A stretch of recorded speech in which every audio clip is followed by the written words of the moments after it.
गरीब लड़के ने कहा, मैं ये तिजोरी खोल दूंगा। शहर के सबसे अमीर सेठ हरिप्रसाद के घर में एक पुरानी लोहे की तिजोरी थी। जाता था कि उसमें बेशुमार दौलत और एक ऐसा राज छुपा था जिसे आज तक कोई नहीं खोल पाया। देश विदेश से बड़े बड़े ताले चाबी वाले आए, मशीनें लगी, हथौड़े चले, पर तिजोरी वैसे ही बंद रही। एक दिन सेठ के घर के बाहर भीख मांगता एक गरीब लड़का रामू खड़ा था। फटे कपड़े थे, नंगे पैर, लेकिन आंखों में अजीब सा आत्मविश्वास। उसने सेठ से कहा, साहब, अगर इजाज़त हो तो मैं ये तिजोरी खोल सकता हूँ।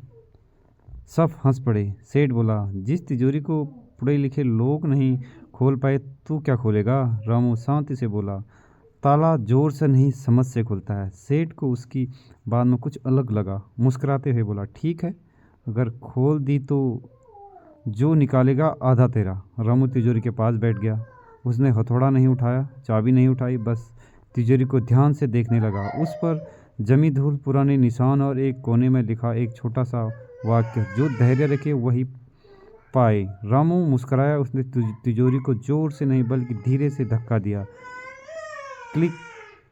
तिजोरी खुल गई। अंदर सोना नहीं था, न ही हीरे। अंदर थे कुछ पुराने कागज, एक डायरी और एक वसीयतनामा। डायरी में सेठ के पिता ने लिखा था, यह तिजोरी तभी खुलेगी जब कोई लालच नहीं बल्कि समझ और धैर्य से कोशिश करेगा।